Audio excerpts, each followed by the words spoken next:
When Yeshua said, "He who has ears to hear, let him hear," he wasn't insulting people. He wasn't throwing shade.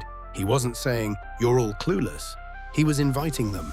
It was his way of saying, "Lean in. Don't let this bounce off the surface of you. Let it go deeper."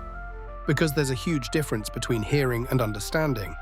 Hearing is what your ears do automatically.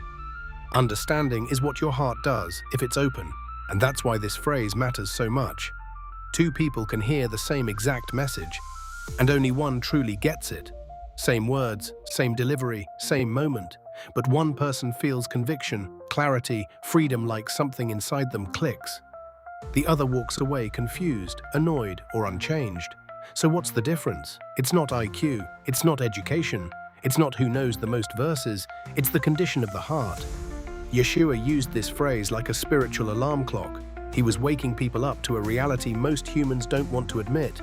Truth doesn't only require a teacher, truth requires a receiver.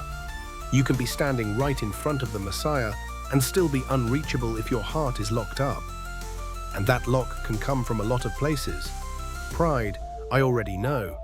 Comfort, don't disrupt my routine. Control, if I accept this, I might have to change.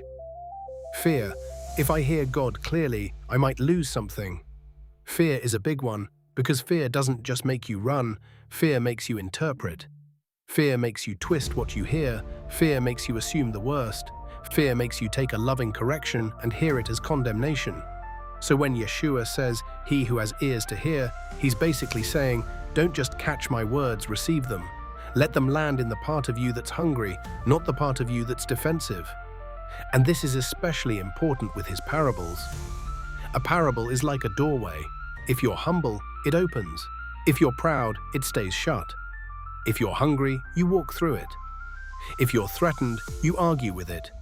That's why some people heard Yeshua and immediately thought, this is truth. And others heard the same words and thought, this is dangerous. Same sound waves, different inner posture. So here's the real question for this video. When truth shows up, do you just hear it, or do you let it search you? Because spiritual perception isn't mystical. It's what happens when your heart becomes honest enough to say, God, I want what's real, even if it costs me comfort. That's what Yeshua was calling people into. Not information, transformation.